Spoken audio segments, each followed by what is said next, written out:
आइए सुनते हैं श्रवण कुमार की कथा। श्रवण कुमार की कथा श्रवण भक्ति और माता पिता की सेवा का श्रेष्ठ उदाहरण मानी जाती है। यह कथा रामायण काल की है, भगवान श्री राम के समय की है और आज भी बच्चों को माता पिता की सेवा और आदर्श का संदेश देने के लिए सुनाई जाती है। बहुत पुरानी बात है। एक समय श्रवण कुमार नाम का एक अत्यंत सज्जन, विनम्र और भक्तिपूर्ण बालक हुआ करता था। उसके माता पिता अंधे थे और वह अपने माता पिता की सेवा में दिन रात लगा रहता था। वह स्वयं कुछ नहीं खाता था जब तक उसके माता पिता भोजन न कर लें। वह अपने जीवन का एक लक्ष्य, एकमात्र उद्देश्य अपने माता पिता की सेवा को मानता था। एक दिन उसके वृद्ध और नेत्रहीन माता पिता ने इच्छा जताई कि बेटा, अब जीवन के अंतिम समय में हम तीर्थ यात्रा करना चाहते हैं, जिससे हमारा जीवन सफल हो जाएगा। श्रवण कुमार ने यह सुनते ही बिना कोई देर किए एक कावड़, बांस का झूला बनाया और उसके दोनों ओर बर्तन जैसे झोले बांधे और उसमें अपने वृद्ध माता पिता को बैठाया और वह उन्हें कंधे पर उठाकर पैदल ही तीर्थ यात्रा पर निकल पड़ा।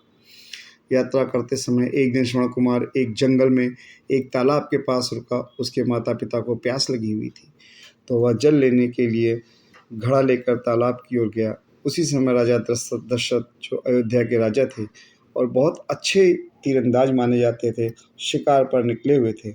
वे उस समय ध्वनि बाण से शिकार कर रहे थे। जब श्रवण कुमार ने जल भरने के लिए घड़ा डाला तो उसकी आवाज़ से राजा दशरथ को लगा कि कोई जंगली जानवर पानी पी रहा है। उन्होंने बिना देखे तीर छोड़ दिया और वह तीर श्रवण कुमार के सीने में जा लगा।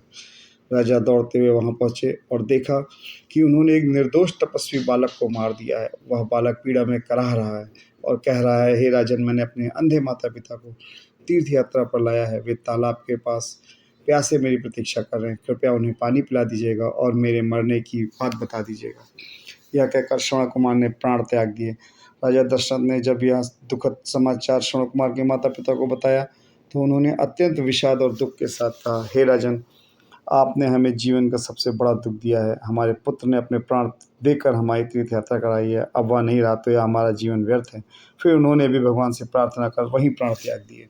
श्रवण कुमार के माता पिता ने राजा दशरथ को श्राप भी दिया, जैसे हमने अपने पुत्र वियोग में प्राण त्यागे हैं, वैसे ही तुम भी अपने पुत्र के वियोग में प्राण त्यागोगे और तड़पोगे।